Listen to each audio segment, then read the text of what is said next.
En temps normal, quand on veut voir plus loin que les véhicules stationnés, on avance directement jusqu'au point où on peut voir. Mais dans certaines situations, il est préférable d'attendre un peu derrière ce point de façon à pouvoir mieux voir. Par exemple, dans ce cas, si j'avance au niveau des voitures stationnées, je ne verrai plus rien à gauche. En restant un peu en retrait, je peux mieux voir les véhicules qui arrivent. Si les véhicules sont plus hauts, je peux voir leur toit.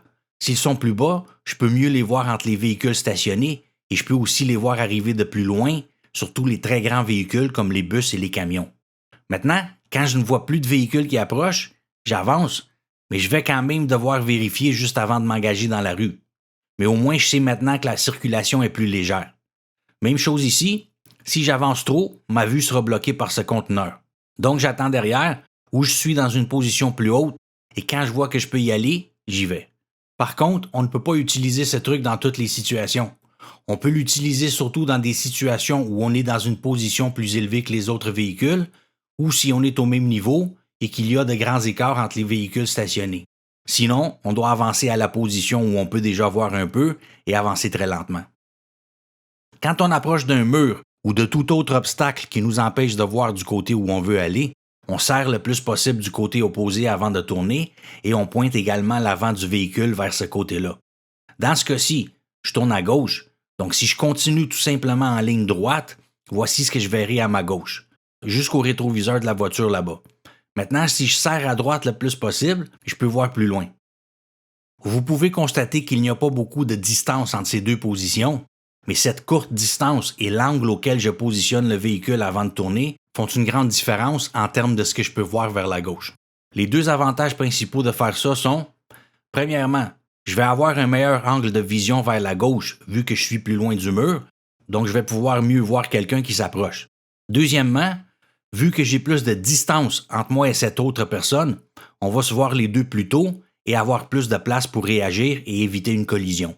Plus on est proche du mur ou de tout autre obstacle, plus ça bloque notre vision de ce qu'il y a derrière. Plus on s'en éloigne, mieux on va voir. Maintenant, chaque fois qu'on veut tourner à droite et que quelque chose bloque notre vision à gauche, on devrait avancer en tournant déjà le volant un peu à droite au lieu de continuer tout droit. De cette façon, notre angle de vision vers la gauche sera meilleur.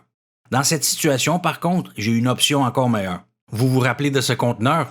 Je remarque que maintenant, il n'y a plus de voitures stationnées dans cet espace dans la première voie. Je peux donc utiliser cet espace en mon avantage. Je tourne comme si j'allais me stationner. En faisant ça, le conteneur agit comme un bouclier, protégeant la voie pour moi. Et maintenant que je suis dans cette position, je peux voir mieux ce qui se passe dans mon rétroviseur gauche et je vais avoir plus de temps pour faire mes vérifications. C'est un petit peu moins stressant, donc un bon truc pour l'examen pratique. Encore une fois, je vais quand même devoir vérifier en sortant, car il pourrait y avoir une voiture venant de la gauche qui voudrait stationner à cet endroit et qui ferait cette manœuvre. Mais les probabilités qu'une voiture vienne se stationner ici sont plus faibles que la probabilité qu'elle aille tout droit.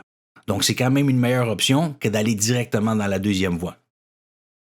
À un arrêt à deux directions, c'est-à-dire que nous avons un arrêt, mais que les véhicules qui arrivent dans l'axe perpendiculaire n'en ont pas, on doit avancer lentement jusqu'à ce qu'on puisse bien voir des deux côtés. Par contre, dans les situations où on voit déjà assez loin des deux côtés, on n'avance pas plus que le nécessaire. Comme ici, je vois assez bien des deux côtés, donc je reste derrière le trottoir jusqu'à ce que je puisse y aller afin de ne pas bloquer les piétons. Beaucoup de gens avancent jusqu'à bloquer le trottoir et parfois même un peu de la rue. C'est pas nécessaire dans des cas comme celui-ci. Et dans les situations où il faut avancer mieux pour voir, on essaie de ne pas bloquer la voie plus que nécessaire.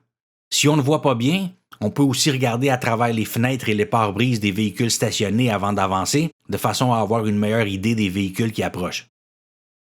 Je suis dans cette intersection et je veux tourner à gauche. De l'autre côté de l'intersection, il y a une pente descendante. Je dois donc m'assurer de voir ce qu'il y a de l'autre côté de la pente avant de tourner. Il pourrait y avoir un véhicule de l'autre côté qui va tout droit. Dans les pentes, on ne voit pas ce qui se trouve de l'autre côté. C'est comme si les véhicules étaient cachés derrière un mur. C'est la raison pour laquelle il est interdit de dépasser dans une pente. Je vais en discuter plus en détail dans une prochaine vidéo sur les dépassements. Dans la prochaine vidéo, la vision d'ensemble, se servir des réflexions et comment votre expérience de vie peut aider quand vous commencez à conduire. Donc restez à l'écoute et à bientôt.